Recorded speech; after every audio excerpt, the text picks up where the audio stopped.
Hey everybody, and welcome back. It's Season 1 in Black Ops Cold War, and there's been quite a few changes to the game in general, and for Search and Destroy. Now, in this video, I'm going to be highlighting some things in from the patch notes relevant to S&D, going over some new maps, the bomb placements, some new weapon balancing that I think is really nice, and a few other tips. So make sure to watch the entire video. You don't want to miss anything. If you're new here, please consider liking and subscribing to see more content like this. I mean, it's free. What do you have to lose? Without further ado, let's start by looking at the patch notes. All right, so this is patch 1.6. Now, I want to first talk about the massive perk change for S&D. Now, they made a significant nerf to Ninja in which they removed the immunity for field mics on it. So now the Spycraft perk, which is also a perk 3, contains absolute immunity from the field mic. So what this means is you're no longer protected from field mics when using Ninja. Now you have to use Spycraft if you want that added protection.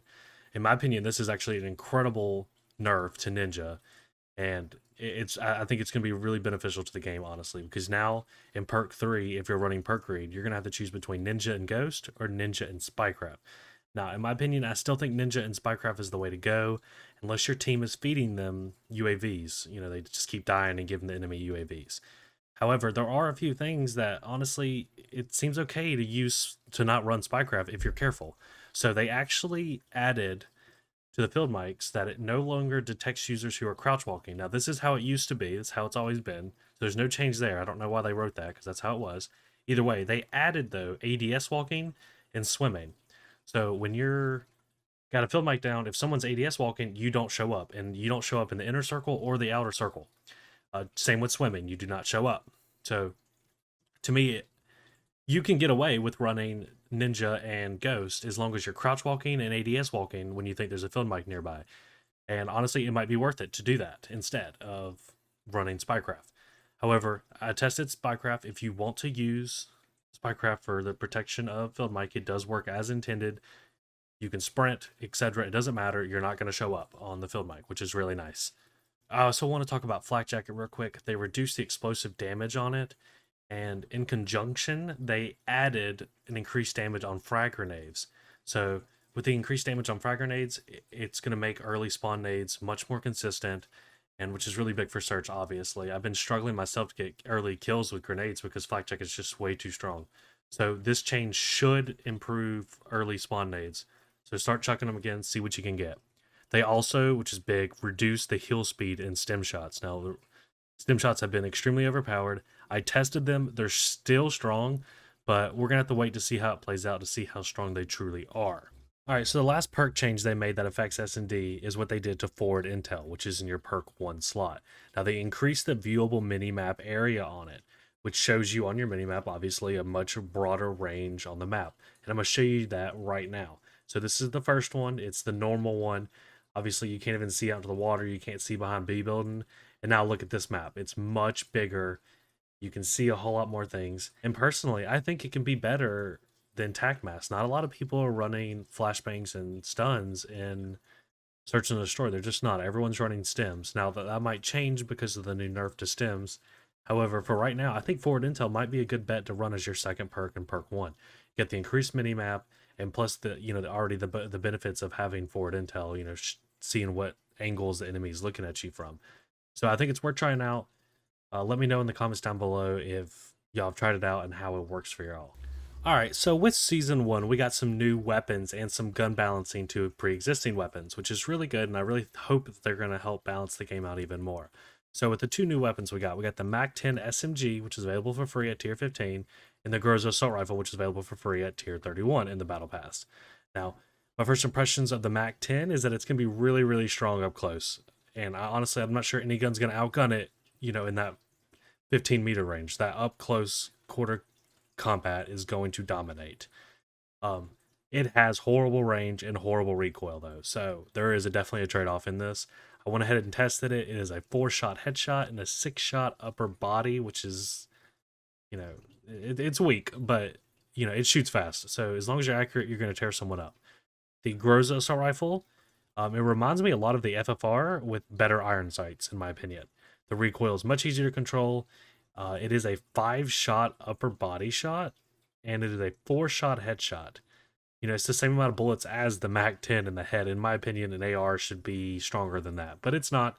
So again, it's going to take some adjusting probably, but it seems like it's a little on the weaker side, but we'll have to see how it plays in game.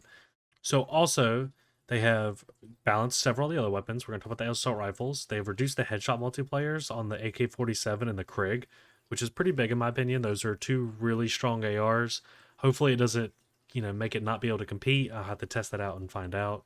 The FFR got increased damage range and a reduction in recoil, which was greatly needed.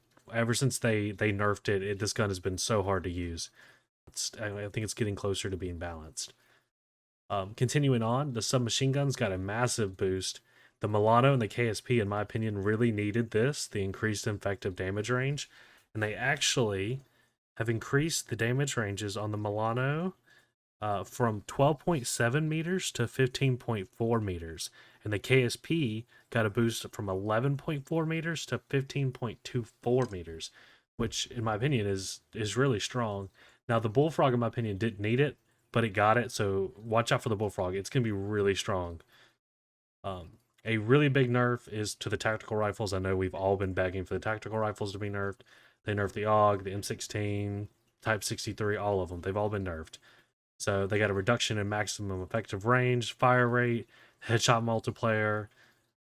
Again, this was needed, and they're still going to be overpowered, but this is a start in the right direction. At least they're listening to us. The light machine guns, the M60, got an increase in ADS speed and an increase in weapon SWAT speeds. Again, it's probably still not even worth using in S&D. You're just going to get beat by better guns. Simple as that. Now, for my sniper people out here, we got a big change. They increased the damage multiplier for upper chest to allow for one-hit kills without attachments. They also have buffed the Tiger Team barrel, which will one-shot now to the upper arm, which is really good.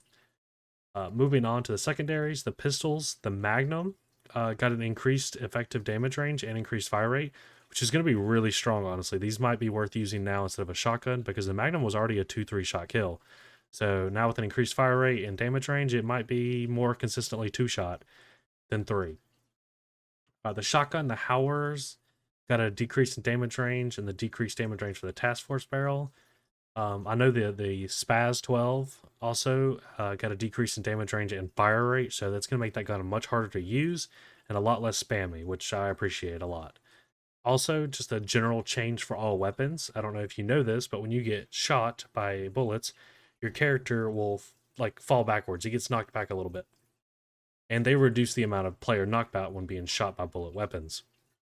So essentially, when you were getting shot, it makes it a little harder for you to control your gun. It's almost like flinching, essentially.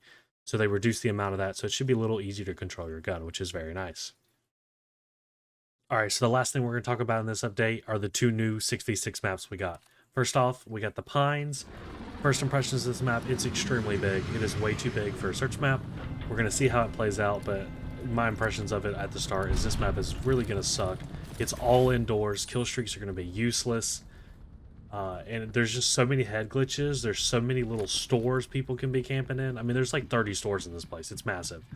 Anyways, on offense, A-bomb is the way to go. B-bomb is literally a mile away. A-bomb is right off your spawn, and A-bomb is a mile away from the defense's spawn. So you're going to beat them there every time to A-bomb, and it is a corridor, as you're about to see here, with only 2 doors. And there's head glitches to watch the 2 doors. A-bomb is a quick plant, and you're going to win every round. I don't understand this map design here. This bomb needs to change, if you ask me. Anyway, here's B-bomb. The defense spawns back here in the parking lot, and B-bomb is right off the defense's spawn, so B-bomb is really easily protected, but again, the offense spawns a mile away from B-bomb. There is no reason to go plant B. It's going to be A every time on offense. It's just no reason to go B. B also has this stupid little air vent over here, which is going to piss me off, I can already tell you. Anyway, I'm not a fan of this map at the start. It looks nice, but it's too big for search. Alright, so the last thing we're going to cover in this video is Raid. Now, it is exactly identical to the Black Ops 2 map. The bomb placements, as far as I remember, are exactly the same. And this map, honestly, it looks terrific. The lighting is amazing. The colors are really good. It's obviously well designed. The bomb placements are perfect for search. There's equal opportunity to get to A and B bomb from defense or offense. There's advantages on defense and offense for both bomb sites. That's how every search and destroy map should be. Every bomb placement should have advantages for attacking and defense. And this map has it. That's why it's so well loved. It's well respected. It's just greatly designed. I wish more maps were like it, honestly. I hope you all enjoyed this video and learned something new. I'm honestly excited for Cold War and its future. There were a lot of changes made which are beneficial, and it shows that they are listening to the community. Now, this game is far from being perfect. It has a lot of work to be done, and I do wish this update was bigger. But honestly, it's a pretty good update if you really look at what they did. Hopefully we will be getting more maps soon. Hopefully we can get changes to skill-based matchmaking. I honestly doubt that, but we can hope. And more weapons moving forward. In my opinion, Search and Destroy is really good on Cold War. It's better than Modern Warfare if you ask me. I really wish we had Final Kill Cam instead of Best Play, but they've already made so many significant changes in just several short weeks, and they will be making more. So I'm expecting this game to really progress and get better as we move forward. If you like this video at any moment, please do me a favor, smash that like button, subscribe, and turn on those notifications. It's free. You have nothing to lose. And I constantly post content and search and destroy gameplays. So hopefully you stick around and come back and see another video. Peace out.